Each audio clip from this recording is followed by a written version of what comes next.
What needs to change for Everton to have a more respectable finish?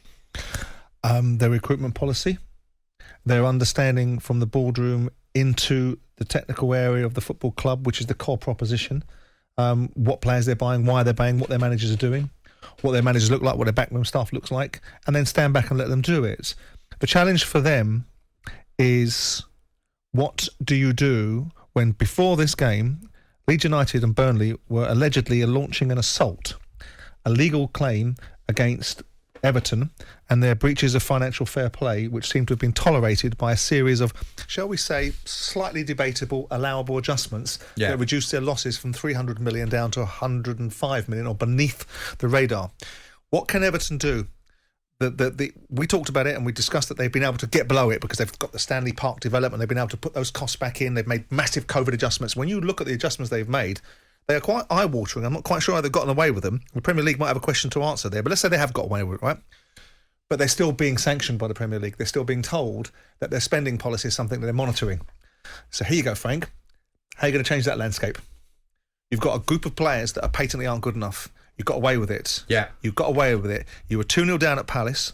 At home, Palace started taking liberties in the second half and you got yourself back in the game. That game could have easily gone the wrong way, then you were really in trouble. It didn't, so they've done the job. Frank did the job that was brought in. I've been not overly impressed with him since he's been there, but he's done the job. Away from Goodison, they're a shocking shambles of a football club. A shambles, an embarrassment, because they don't win anything away from home. They don't even turn up against teams like Watford and try and win a game when Watford are there for the taking. Now, with Frank, got pre-season.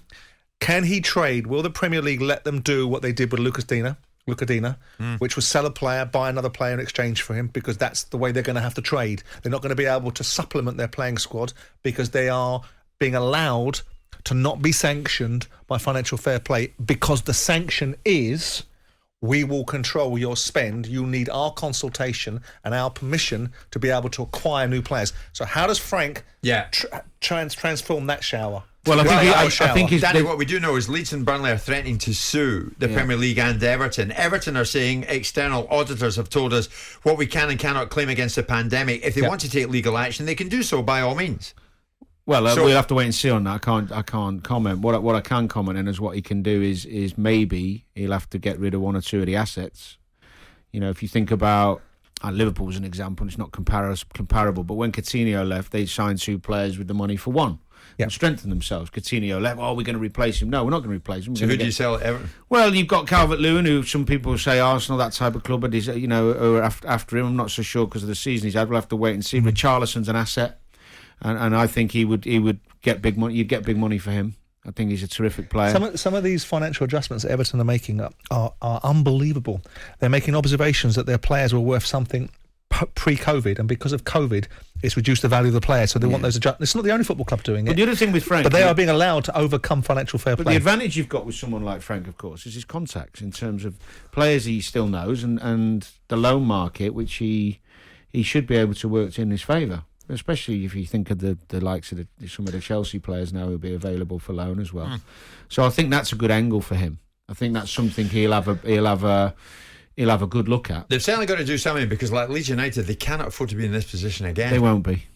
I don't think he's got good experience in Paul Clement. He's got good guys there. I think he'll have learnt a lot in his year at Chelsea and this season. The last few months have been a learning. He's a lucky boy. Okay. Well, you say he's lucky, but you've also said Leeds were lucky.